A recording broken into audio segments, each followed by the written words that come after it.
वसुदेवसुतं देवं कंसचाणूरमर्दनं देवकी परमानन्दं कृष्णं वन्दे जगद्गुरुम्।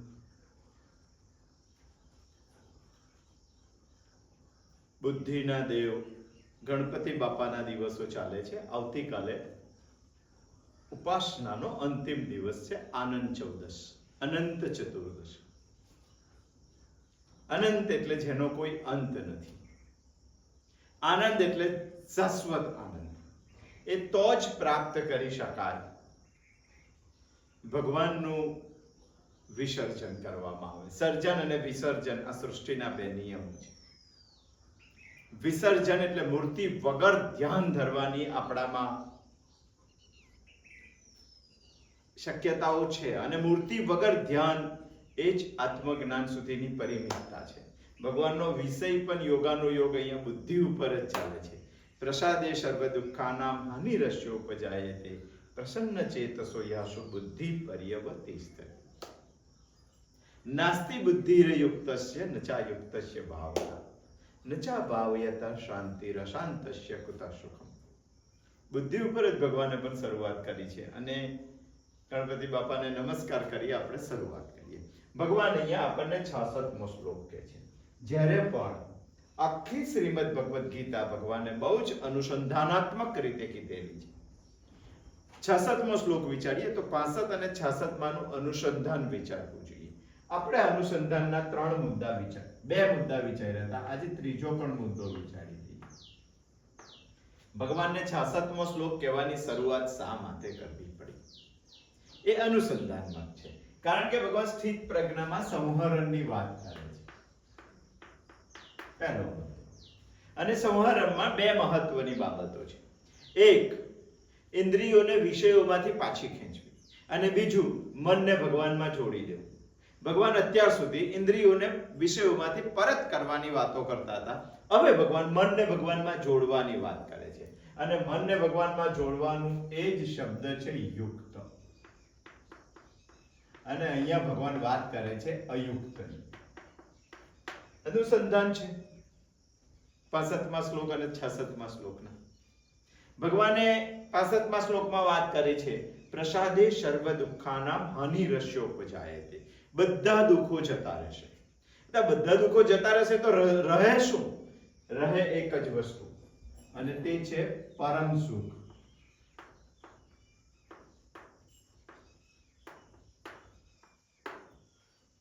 અને પરમ સુખ કોને મળે એ વાત ભગવાન અહીંયા કહે છે। અને પરમ સુખ મળે અને ના મળે એ વાત ભગવાન 66મા શ્લોકમાં કહે છે। 65મા શ્લોકમાં ભગવાને જે વાત કરી તે આપણે જોઈએ છે। ભગવાને તો તે પણ વાત કરી, પ્રસન્ન ચેતસો યાસુ બુદ્ધિ પર્યવતિષ્ઠતે। જે પ્રસન્ન ચિત્ત છે, જેને પ્રસાદ પ્રાપ્ત થઈ ગયો છે, તેની બુદ્ધિ ભગવાનમાં જલ્દી સ્થિત થઈ જાય છે। ભગવાને અહીંયા બુદ્ધિની વાત કરી, બુદ્ધિ જલ્દી સ્થિત થઈ જાય છે। કોની? જે પ્રસન્ન ચિત્ત છે તે। પણ તરત 66મા શ્લોકમાં ભગવાને એવું કીધું કે જે પ્રસન્ન ચિત્ત છે તેની બુદ્ધિ ભગવાનમાં જલ્દી સ્થિત થઈ જાય છે, પરંતુ જે અયુક્ત છે એને તો બુદ્ધિ જ હોતી નથી। અયુક્તને બુદ્ધિ જ હોતી નથી। નાસ્તિ બુદ્ધિરયુક્તસ્ય, અયુક્તને બુદ્ધિ હોતી નથી। બહુ જબરજસ્ત અનુસંધાન છે। આ અનુસંધાન આપણે વિચારી લેવું જોઈએ। ભગવાન 65 અને 66માં શું અનુસંધાન કહે છે એ આપણે વિચારવું જોઈએ, અને વિચારીએ તો ખબર પડે કે 65 પછી 66મો શ્લોક શા માટે આવ્યો। 66મા શ્લોકમાં ભગવાન 4 ચરણ કહે છે।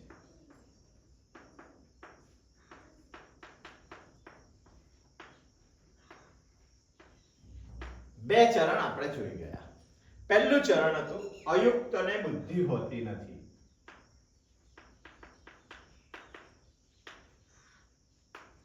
બીજું ચરણ હતું અયુક્તને ભાવના હોતી નથી। આ બે ચરણ આપણે વિચારી ગયા. આજે ત્રીજું અને ચોથું ચરણ આપણે જોશું. ત્રીજું ચરણ છે જેને ભાવના નથી, અભાવનાને શાંતિ નથી, અશાંતિને સુખ નથી. આ બે ચરણો આપણે જોવાના છે. નાસ્તિ બુદ્ધિર્યુક્તસ્ય ન ચાયુક્તસ્ય ભાવના. બહુ સુંદર રીતે ભાવનાને પણ ગઈકાલે આપણે ગયા સોમવારે આપણે વિચારી લીધી. હવે વિચારશું આજે શાંતિ, અશાંતિ, અને એ મુખ્ય વિષય છે. ઘણા લોકોને એવું છે કે આ જગતમાં ભગવાને આવીને આપણને યુક્ત થવાની વાત કરી. યુક્ત એટલે ભગવાન સાથે જોડાવવું અને ભગવાનમાં સ્થિર રહેવું, અને તો બુદ્ધિ આવે, અને આ બુદ્ધિને ફરી પછી શુદ્ધ કરવાની, આ બુદ્ધિને સૂક્ષ્મ કરવાની, અને સૂક્ષ્મ કર્યા પછી ભગવાન માટે ભાવના ઊભી કરવાની. આ ભાવના થઈ જાય પછી ભગવાનને પરાયણ થઈ જવાનું, અને આ બધી માથાકૂતો કરવી એના કરતા શાંતિથી રહેવામાં શું ખોટું છે? ઘણા લોકોનું દુનિયામાં એવું છે. આ બધી માથાકૂટ કરવાની, નાસ્તિ બુદ્ધિર્યુક્તસ્ય ન ચાયુક્તસ્ય ભાવના, બુદ્ધિ લાવવાની, ભગવાન સાથે જોડાવવાનું, ભાવના લાવવાની, આ બધી માથાકૂતો કરવી એના કરતા શાંતિથી જીવવામાં શું વાંધો છે? ઘણાનું માનવું એવું છે. માથાકૂટ નથી કરવી, શાંતિ જોઈએ છે. અને જો આ માથાકૂટમાં પડીએ, યુક્ત થવાનું, ભગવાન સાથે જોડાવાનું, બુદ્ધિને સૂક્ષ્મ કરવાની, શુદ્ધ કરવાની, ભાવના નિર્માણ કરવાની, ભગવાનને પરાયણ થઈ જવાનું, આ બધી માથાકૂટ આખી જિંદગી કરવી એના કરતા શાંતિથી જીવાય ના જીવાય. અને ઘણા બધા લોકોનું એવું માનવું છે કે આ ભક્તિની માથાકૂટમાં આપણે પડવી નહીં, કર્મયોગ બર્મયોગ આપણે વાંચવો નહીં, ગીતા બીતા આપણે વાંચવો, આપણે તો શાંતિથી જીવવું છે. આવું દુનિયાના મોટા ભાગના લોકો વિચારે છે, અને ત્યારે ભગવાન જવાબ આવે છે, નચા ભાવયતઃ શાંતિ. જેનામાં ભાવના નથી એને શાંતિ પણ નથી. વિચારવું જોઈએ. ભાવના એટલે ભગવાનની બે વાતો આપણે સમજી જતા. ભગવાન માટે પ્રેમ હોવો જોઈએ, અને ભગવાન માટે પરાયણ હોવું જોઈએ. ભગવાન માટે સમર્પણ હોવું જોઈએ, અને ભગવાન માટે શરણાગતિ હોવી જોઈએ. એના માટે ભગવાનનો કર્મયોગ અને ભક્તિ યોગ આપણે વિચારવો જોઈએ. આ બે વાતોને સ્થિર કરો તો ભાવના ભગવાન માટે ઊભી થાય. આ બધી વાતોનું ટોટલ કરો, સરવાળો કરો તો એક વસ્તુ થાય, આપણે ભગવાન પરાયણ થઈ જવું જોઈએ, આપણે ઈશ્વર પરાયણ થવું જોઈએ. આ કહેવા માંગે છે ભગવાન. એનો મતલબ ટૂંકમાં એવું કે ભાવના એટલે આજના શબ્દમાં આપણે એવું વિચારી લઈએ કે ઈશ્વર પરાયણ. અને માણસ, ભગવાન અહીંયા એવું કહેવા માંગે છે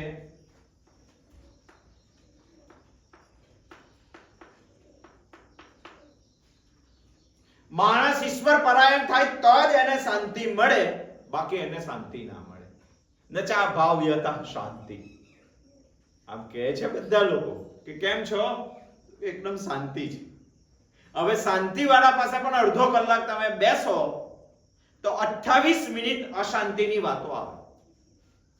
2 જ મિનિટ કરે શરૂઆતમાં શાંતિ છે એવું કે. દુનિયામાં કોઈ પણ માણસને તમારું સહજ મળો એટલે પૂછો, જય શ્રી કૃષ્ણ કરો, રામ રામજી કરો, જે કરો તે તરત પૂછો કે કેમ છો? તો કહેશે મજામાં છો. કેવું ચાલે છે? તો કે એકદમ શાંતિ છે. એકદમ શાંતિ વાળો પણ 30 મિનિટ બેઠા પછી 28 મિનિટ અશાંતિની વાત કરે. મોઢાથી શાંતિ છે, જીવનમાં શાંતિ છે. અને ભગવાન અહીંયા ચેલેન્જ ફેંકે છે કે ઈશ્વર પરાયણ થયા વગર દુનિયામાં શાંતિ ક્યારેય શક્ય નથી. બધા બહુ પરાયણ છે, અને આપણા મનને વાત ચાલે છે સંભરણમાં મનની. આપણા મનને કોઈને પણ પરાયણ થવાની આદત છે, એનો સ્વભાવ છે કોઈને પણ પરાયણ થઈ જશે. જો તમે ઈશ્વર પરાયણ નહીં થાવ તો ભોગ પરાયણ થશો. ભોગ પરાયણ નહીં થાવ તો ધન પરાયણ થશો. ધન પરાયણ નહીં થાવ તો સંસાર પરાયણ, કઈ તો પરાયણ થઈ જ જશે. આ સંસાર પરાયણ તો તમે થવાના જ છે. પણ ભગવાનનો અહીંયા એવું કહેવું છે કે મનનો સ્વભાવ છે પરાયણ થવાનો, અને આમાંથી જો કોઈ પણ એકમાં પરાયણ થાવ તો તમે ઈચ્છો છો તે શાંતિ મળશે નહીં, અશાંતિ જ મળશે. વાસ્તવમાં શાંતિ અહીંયા છે, અને આ માટે કોઈ વિચારતું નથી ઈશ્વર પરાયણ માટે. આમાંથી કોઈ એક તો હશે ને હશે જ. હજુ વિશેષ કેવું હોય તો કોઈ પત્ની પરાયણ હોય, કોઈ પુત્ર પરાયણ હોય, કોઈ ધંધા પરાયણ હોય, કોઈ ખેતી પરાયણ, બધું બહુ આવે. પણ સંસારમાં બધું આવી જાય એટલે એક શબ્દ લીધો. પૈસામાં પણ હોય અને કોઈ ભોગ ભોગવવામાં પણ પડેલો હોય. એટલે માણસ ઈશ્વર પરાયણ, ભોગ પરાયણ, ધન પરાયણ કાં તો સંસાર પરાયણ હોય ને હોય જ. અચ્છા, પરાયણ શબ્દ એટલે શું? પારાયણ નથી બોલતા, પરાયણ. અનુસરણ. સવારે દિવસ ઉગ્યાથી સાંજે સૂઈ જાય ત્યાં સુધી માણસ ભગવાનને ધ્યાનમાં રાખીને જ કર્મ કરે, એને ઈશ્વર પરાયણ કહેવાય. અને સવારથી ઉઠે ત્યારથી રાત્રે સૂઈ જાય ત્યાં સુધી ધન માટે જ કામ કરે, અને ધન પરાયણ કહેવાય. આપણે આગળ બહુ ડિટેલમાં સમજી જતા. માણસ જબરજસ્ત ભક્તિ કરતો હોય, આપણને ભક્તિ દેખાતો હોય, મંદિરે પણ રેગ્યુલર જતો હોય, પણ મંદિરે પણ જો ધન માટે જતો હોય તો તે ધન પરાયણ છે. તપઃ સ્વાધ્યાય નિરતઃ. સ્વાધ્યાયમાં પ્રમાદિતવ્યમ. સ્વાધ્યાય પ્રવચનાભ્યામ ન પ્રમાદિતવ્યમ. એમાં પણ જો માણસ ધન માટે કરતો હોય તો તે પણ ધન પરાયણ જ છે, સ્વાધ્યાય પરાયણ નહીં. બહુ સ્પષ્ટ છે શ્રીમદ ભગવદ ગીતા, બહુ સ્પષ્ટ છે. અને આ સ્પષ્ટતા આપણા મગજમાં સ્થિર થવી જોઈએ. સંસાર પણ માણસ ભગવાનના કામ માટે કરતો હોય તો તે ભગવત પરાયણ છે, સંસાર પરાયણ નહીં. અને પૈસા કમાવાનું સવારથી સાંજ સુધી પૈસા માણસ કમાતો હોય, પણ પૈસા પણ ભગવાનના કામ માટે જો કમાતો હોય તો તે ધન પરાયણ નથી, તે ઈશ્વર પરાયણ છે. ભેદ બહુ જ નાજુક છે, ઓળખવાનો બહુ જ મુશ્કેલ છે, અને બહુ જ ધ્યાન દઈને આ બાબતો સમજવા જેવી છે. અહીંયા ભગવાનનું એવું કહેવું છે કે આપણા મનનો સ્વભાવ છે કોઈ પણ એકને પરાયણ થઈ જશે અને થઈ જશે. જો આ ત્રણમાંથી કોઈ એકને પરાયણ થઈ ગયું તો શાંતિ નથી, અને અહીંયા જો પરાયણ થઈ ગયું તો જબરજસ્ત શાંતિ છે. નચા ભાવયતઃ શાંતિ. જે પરાયણ નથી અને જિંદગીમાં ક્યારેય શાંતિ નથી. તમે કહેશો કે શા માટે તમે એવું કહો છો કે અહીંયા શાંતિ છે ને અહીંયા શાંતિ નથી? એના કારણો પણ વિચારી લઈએ, આપણને ખબર પણ છે. અને આપણે જોયું હતું કે ઈશ્વર પરાયણ થવા માટે ઈશ્વરના ગુણ જોવાના અને સંસારના દોષ જોવાના. તો જલ્દી પરાયણ થઈ જવાય. આપણે ક્યાં કરીએ છીએ એનો સ્વાધ્યાય? આ સ્વાધ્યાય કરવો જોઈએ. પહેલી બાબત આમાં છે ક્ષણિક. ધન પરાયણ રહો, સંસાર પરાયણ રહો, પત્ની પરાયણ રહો, પુત્ર પરાયણ રહો, ભોગ પરાયણ, આમાંના કોઈ પણ એક પરાયણને શાશ્વત સુખ આપવાની તાકાત નથી. આ બધી જ શાંતિ આપણને ક્ષણિક શાંતિ આપશે, થોડીક વાર શાંતિ આપશે, પછી નહીં આપે. બીજું પણ લક્ષણ છે આમાં.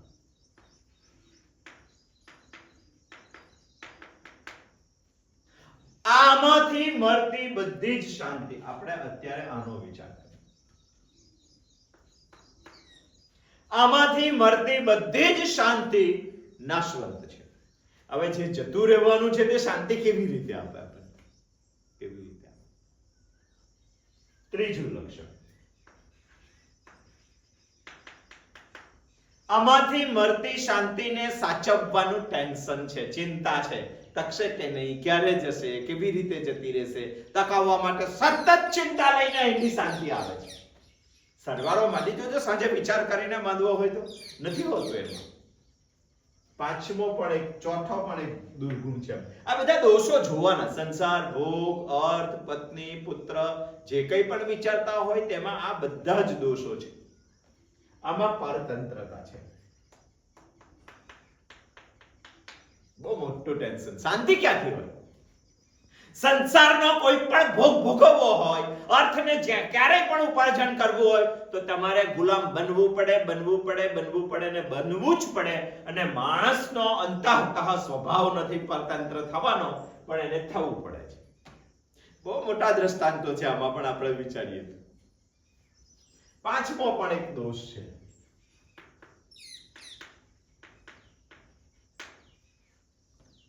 જેટલા બધા આધારે આપણે શાંતિ મેળવવા માંગીએ છીએ આટલા વિભાગની વાત કરું છું. એ બધા આધાર નાશવંત છે, અને જે આધાર જ નાશવંત હોય એ મને શાશ્વત શાંતિ કેવી રીતે આપે? ચાલો, હું ગાડી લઈને સુખી થયો કે આનંદિત થયો કે શાંતિ મળી ગઈ, એવું લાગે હવે ગાડી આવી ગઈ ને, હવે શાંતિ મળી. તો ગાડી કાયમ રહેવાની છે, જવાની નથી. અરે ગાડી જ શાશ્વત ના હોય તો મને શાંતિ શાશ્વત કેવી રીતે આપી શકે? ના કે હવે મારું લગ્ન થઈ ગયું ને, હવે શાંતિ. પત્ની શાશ્વત છે? ના કે મને નોકરી મળી ગઈ, આટલું પેકેજ મળી ગયું, હવે મને શાંતિ કે. નોકરી શાશ્વત છે? અને નોકરી શાશ્વત હોય તો તું શાશ્વત છે? અરે શાશ્વત ના હોય, જે આધાર જ શાશ્વત નથી, તે શાંતિ શાશ્વત કેવી રીતે આપે? હું તો ખાલી વિચારવાના મુદ્દા આપું છું, અને વિચારવું જોઈએ ભગવાન આપણને શું કહેવા માંગે છે તે. છઠ્ઠો પણ એક દોષ છે, સંસારમાં અપૂર્ણતા છે. અહીંયાથી આખા વિભાગમાં અપૂર્ણતા છે. પૂર્ણતા કશામાં નથી. વિચારવું હોય તો વિચારજો. અને જ્યાં અપૂર્ણતા છે ત્યાં આપણને પૂર્ણ થવાની ઈચ્છા થાય છે. બહુ ધ્યાન દઈને સાંભળજો. છઠ્ઠો મુદ્દો, આખા સંસારમાં અપૂર્ણતા છે, અને જ્યાં અપૂર્ણતા છે ત્યાં કારણ કે આપણો અંતરતઃ સ્વભાવ પૂર્ણતાનો છે. ઓમ પૂર્ણમદ પૂર્ણમિદં પૂર્ણાત પૂર્ણમુદચ્યતે બોલવાનું નહીં, ખાલી કોઈક દિવસ વિચારવાનું પણ ખરું. આપણો અંતરતઃ સ્વભાવ પૂર્ણ થવાનો છે, એટલે આપણે પૂર્ણતા તરફ પ્રયાણ કરીએ છીએ. આપણને પૂર્ણ થવાની ઈચ્છા થાય છે. પૂર્ણ થવાની ઈચ્છા થાય છે એટલે પ્રયત્ન કરીએ છીએ એના માટે. અને પ્રયત્ન ક્યારેક સફળ પણ થાય, ક્યારેક નિષ્ફળ પણ થાય. સફળ થાય તો મને લોભ જાગે છે, નિષ્ફળ થાય તો મને ક્રોધ આવે છે. અને બંને વાતો, એકમાં રાગ થઈ જાય છે, એકમાં દ્વેષ થઈ જાય છે. બંને વાતો મારા અંતઃકરણને દોરવા વાળી છે. જ્યાં અંતઃકરણ દોરાઈ જાય ત્યાં શાંતિ કેવી રીતે હોય? નચા ભાવયતા શાંતે નથી હોતું. સાતમો પણ એક મુદ્દો વિચારીએ આપણે.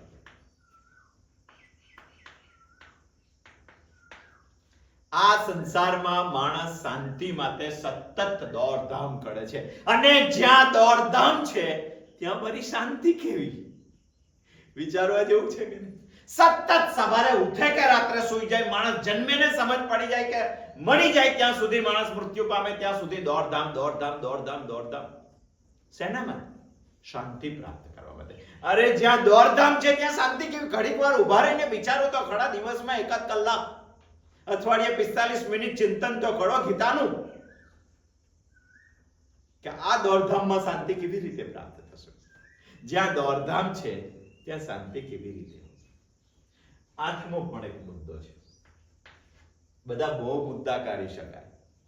આ સંસારમાં માણસને ક્ષણિક શાંતિ મેળવવા માટે પણ માથા ઉપર બોજ લેવો પડે, વજન લેવું પડે, પોટલું ઉચકવું પડે તમારે તો શાંતિ મળે, તે પણ ક્ષણિક. નહીં તો શાંતિ ના મળે. પણ આ સંસારમાં આવ્યા પછી માણસને એ જ ખબર નથી કે વજન તો ઉપાડવાનું જ છે માથા ઉપર, પણ શેનું વજન ઉપાડવાનું, કયું વજન ઉપાડવાનું, આ જ ખબર નથી. બે કેદી હતા, 10 વર્ષની સજા હતી. 5 વર્ષ પછી સરકારે સજા માફ કરી અને એક બીજી સજા કરી કે ચાલો તમારે 5 કિલોમીટર ચાલવાનું છે, તમને 5 વર્ષની સજા માફ. તો કે એમાં શું વાંધો છે, 5 કિલોમીટર ચાલી નાખી. પણ બંનેને એવી સજા હતી કે 5 કિલોમીટર ચાલવા માટે 20 કિલોનું વજન માથા ઉપર લઈને ચાલવા. તારે 70 વર્ષ સુધી જીવવાનું છે, પણ આ 40 કિલોનું પોટલું લઈને જવાનું છે. 20 કિલોનું વજન માથા ઉપર લઈને જવાનું. ત્યાં બધા વજન મૂકેલા હતા. એક પોટલું હતું લોખંડનું અને એક પોટલું હતું રોટલાનું. માણસને એમ કે વજન જ ઉંચકવાનું છે, 5 વર્ષની સજા તો પૂરી થઈ જાય એટલે પેલા એકે લોખંડનું પોટલું ઉંચક્યું, સ્ટીલ, અને એકે રોટલાનું પોટલું ઉંચક્યું.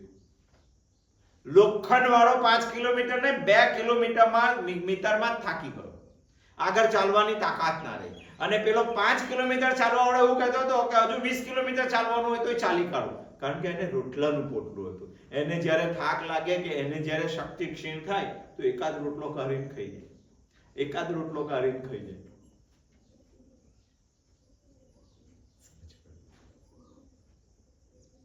અને એવી રીતે 5 નહીં 25 કિલોમીટર ચાલવા માટે તૈયાર થઈ ગયો. વજન ઉચકવું હોય તો ભગવાનના વિચારનું વજન ઉચકવું જોઈએ, ભગવાનના કામનું વજન ઉચકવું જોઈએ. બાકી આખી દુનિયા વજન લઈને ચાલે છે, અને જ્યાં વજન છે ત્યાં વળી શાંતિ કેવી?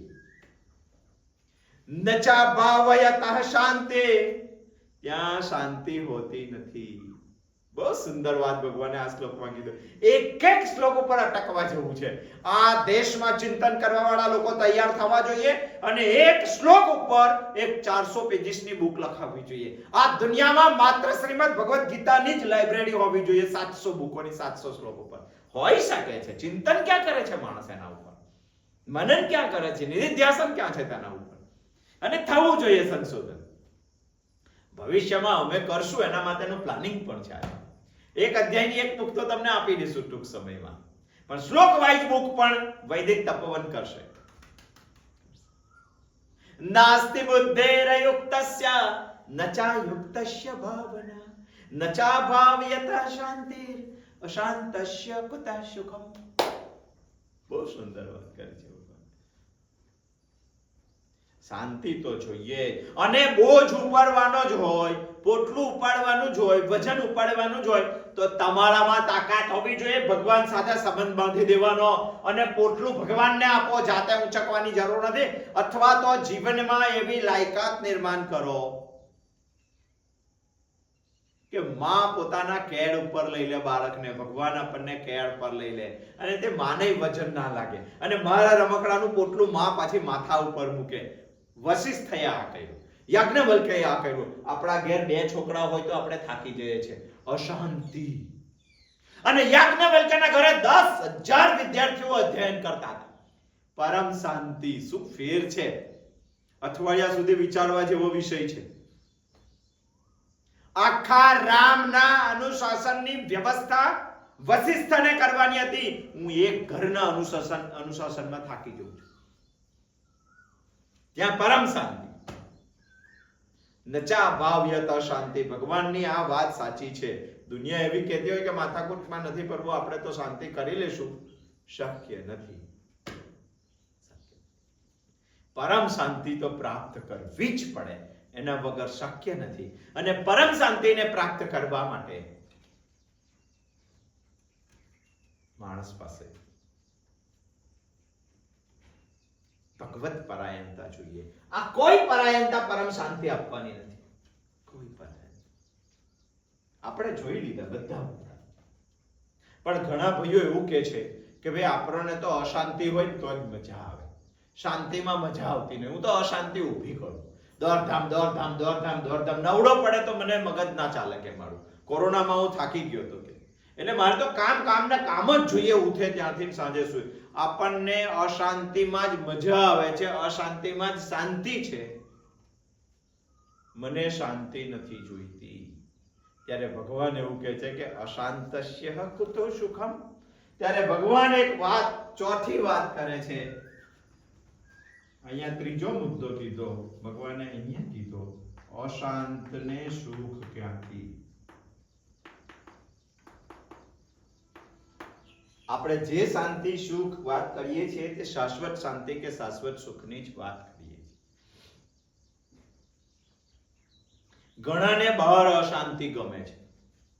બહાર અશાંતિ તો ગમે પણ ખરી. એનું કારણ એક છે કે અંદર એટલી બધી અશાંતિ છે, એના કરતા બહાર થોડીક ઓછી અશાંતિ હોય તો તે એને સુખ આપે છે. એટલા માટે માણસ બહાર અશાંતિ ઊભી કરે છે. તમે કહેશો કે આ કેવું? માણસ ખેતી કરે, નોકરી કરે, ધંધો કરે, આખો દિવસ ઓફિસમાં રહે, ઓફિસમાં 5 વાગ્યાનો ટાઈમ પૂરો થઈ જાય તો રાત્રે 9 વાગ્યા સુધી બેસી રહે, 9:30 ઘેર આવે, જમીને સૂઈ જાય. એને પ્રશ્ન પૂછો કે ભાઈ તને ઘર વાળું છે કે નોકરી વાળી છે? ઘર માટે ઓફિસ છે કે ઓફિસમાં તે ઘર છે? તારી 5 વાગે નોકરી પૂરી થાય, રાતે 9 વાગ્યા સુધી તું ઓફિસમાં બેસી રહે છે, ઘેર આવે છે મોડો. આટલો બધો મોડો શા માટે? તો શું કહેશે તે? એ કહેશે કે મને ઘર કરતા ઓફિસમાં શાંતિ વધારે લાગે છે. એનો મતલબ ઘરમાં અશાંતિ છે. બહાર માણસ શાંતિ શોધે છે, અશાંતિમાં પણ એટલા માટે શાંતિ શોધે છે આ પરોક્ષ વિચારવા જેવું, સાપેક્ષ વિચારવા જેવી અશાંતિ છે. ઘરમાં બહુ અશાંતિ છે, એના કરતા ઓફિસમાં બેહી હોય તો ઓફિસમાં શાંતિ છે ના, ઓફિસમાં અશાંતિ જ છે, પણ ઘર કરતા ઓફિસમાં અશાંતિ થોડી ઓછી છે, એટલે ત્યાં અશાંતિમાં વધારે બેસી રહે છે. કોઈ ભાઈનું ઘર મિલના લૂમ્સ પાસે હોય તો આખો દિવસ ખાટ ખાટ ખાટ ખાટ અવાજ આવ્યા જ કરે, એટલો બધો અવાજ આવે કે માણસ થાકી જાય. પછી શું કરે? એક ભાઈના ઘર પાસે આવું જોયું તો પછી એ શાક માર્કેટમાં જઈને બેસી રહે, પણ શાક માર્કેટમાં અશાંતિ તો ખરી, પણ કોઈ એને ઇન્ટરવ્યુ લઈને પૂછે કે ભાઈ તમે ઘરમાં એસી રૂમ છે તમારો નથી બેસતા ને શાક માર્કેટમાં કેમ બેઠા છો, તો શું કે મને અહીંયા સુખ લાગે છે. કેમ સુખ લાગે છે? કારણ કે મારા ઘેર આખો દિવસ ખાટ ખાટ ખાટ ખાટ એટલો ભયંકર અવાજ આવે છે, એના કરતા કોઈ રીંગણ બોલે, કોઈ બટાકા બોલે, કોઈ ટામેટા બોલે ને આ અવાજ મને સારો લાગે છે, કારણ કે પેલો ભયંકર છે એટલે આ સારો લાગે છે, એટલે હું અહીંયા બેસી રહું છું. સુખ આપે છે બહારની. અને ઘણા માણસો તો બહાર અશાંતિ ઊભી કરે, કશું ના હોય તો નવું કામ ઊભું કરે. કેમ? અંદર એટલી બધી અશાંતિ છે કે માણસથી અંદર જોવાતું નથી. મનમાં એટલી બધી અશાંતિ છે કે માણસને સુખ લેવા માટે બહાર અશાંતિ ઊભી કરવી પડે છે. તમે કહેશો કે મનમાં કેટલી બધી અશાંતિ? અરે મનમાં જન્મારાઓના ભોગ સંસ્કાર છે, મનમાં વેર ભાવ ભરેલા છે, મનમાં બદલાની ભાવનાઓ સ્થિર થયેલી છે, મનમાં રાગ છે, મનમાં અપૂર્ણતાઓ ખીચોખીચ, આખું મન ખીદ બીદ અશાંતિઓથી ભરેલું છે. અને જ્યારે મન અશાંતિઓથી ભરેલું હોય ત્યારે માણસ બહાર સુખ શોધવા માટે અશાંતિ ઊભી કરે છે. ઘરમાં અશાંતિ હોય તો ઓફિસમાં વધારે રહે, લૂમ્સ ચાલતું હોય તો શાક માર્કેટમાં એને વધારે સુખ લાગે. એવું આ જગતનું છે. તો તમે કહેશો કે તો બહુ સારું. અરે શું ભયંકર છે આ! તો આ સારું લાગે આપણને? સુખી થવા માટે બહાર માણસ અશાંતિ ઊભી કરે છે, પરંતુ આ પ્રયત્ન પણ એક દિવસ પૂરો થવાનો છે. તમે વૃદ્ધ નથી થવાના, તમે રિટાયર્ડ નથી થવાના, અને તારે ક્યાં બહાર અશાંતિ ઊભી કરવા જવાના? તમે તારે ક્યાં બહારની અશાંતિમાં સુખ શોધવા જવાના? તમે તો અંદરની અશાંતિ ભયંકર બની જશે, કોરી ખાશે તમને, અને એ ભયંકર દુઃખ છે. જે દિવસે બહાર કશું જ કામ નહીં, તમારું શરીર કામ કરતું નહીં હોય, તે દારે અંદરની અશાંતિ ઊભી થઈ જશે અને બહારની કશું નહીં કરી શકો. તો તમે સાપેક્ષ ક્યાંથી લાવશો? પરાકાષ્ઠાએ પહોંચી જશે અંદરની અશાંતિ, અને આ ભયંકર દુઃખ છે. એટલે જ ભગવાને કીધું સર્વ દુઃખાનામ હાનિરસ્યો ઉપજાયતે. શાશ્વત સુખ તો માણસે મેળવવું જ પડે. અંદરની છૂટવા માટે બહાર માણસ પ્રયત્ન કરે, આ પ્રયત્ન ક્ષણિક છે, સારો લાગે પણ સાચો નથી. અંદરની અશાંતિથી છૂટવા માટેનો એક જ પ્રયત્ન છે, સુખી થવા માટેનો, અને તે છે ઈશ્વર પરાયણતા, ભાવના. આ તો બહુ સુંદર શ્લોક ભગવાને કીધો છે. નાસ્તિ બુદ્ધિર્યુક્તસ્ય નચા યુક્તસ્ય ભાવના નચા ભાવયતઃ શાંતિર અશાંતસ્ય કુતઃ સુખમ. આખો ક્રમ જોઈ લઈએ. માણસનો અંતઃકરણનો અંતતઃ સ્વભાવ છે સુખી થવાનો. ભગવાને અહીંયા સુખીની પણ વાત કરી. ચાલો, માણસનો સ્વભાવ છે સુખી થવાનો. સુખી થવા માટે ભગવાને કીધું કે તારે યુક્ત તો થવું જ પડશે, અયુક્ત રહીશ તો ક્યારેય સુખ થવાનું નથી. યુક્ત થવું પડશે. યુક્ત થઈશ તો તારામાં બુદ્ધિ આવશે. બુદ્ધિ આવશે તો તારામાં શાંતિ આવશે. શાંતિ આવશે તો તને પરમ સુખ પ્રાપ્ત થશે. આ તો આપણી અંતઃકરણની રિક્વાયરમેન્ટ છે, અંતઃકરણની શું કહેવાય ઈચ્છા છે કે મારે સુખી. અને તમે જોજો આ દુનિયાના બધા પ્રયત્નો માણસ જન્મીને મૃત્યુ સુધી સુખી થવા માટે જ કરે છે, પરંતુ રસ્તો ટ્રેક ઊંધો પકડાઈ જાય છે, અને ટ્રેક ઊંધો પકડાઈ જાય છે માટે ભગવાન સીધો ટ્રેક બતાવે છે કે સુખી થવું હોય તો તારે યુક્ત તો થવું જ પડશે. યુક્ત થયા પછી જ બુદ્ધિ મળશે, બુદ્ધિ મળ્યા પછી શાંતિ મળશે. સુખી શું કામ? પરમ સુખી થઈ જશે. પરંતુ અહીંયા કેટલીક વાતો ભગવાને કીધી કે તું યુક્ત થઈ જાય, ભગવાનને પરાયણ થઈ જાય, પછી તારે એને તકવા માટે શ્રવણ, મનન, નિધિધ્યાસન કરવું પડશે. તો તારી બુદ્ધિ સૂક્ષ્મ થશે. પણ મારે મારી બુદ્ધિને શુદ્ધ કરવાની છે, અને શુદ્ધ કરવાની હોય તો ભગવાને બે વાતો કીધી, કર્મ યોગ અને ભક્તિ યોગ. એકમાં પ્રેમ, બીજામાં સમર્પણ. એકમાં ભગવાન માટે કંઈ કરવાની ઈચ્છા અને બીજામાં સર્વ શરણાગતિ. જો આ બે વાતોને જ ભગવાને અહીંયા ભેગી કરીને કીધું છે કે આને ભાવના કહેવાય. સોરી, બુદ્ધિ પછી ભાવના આવે.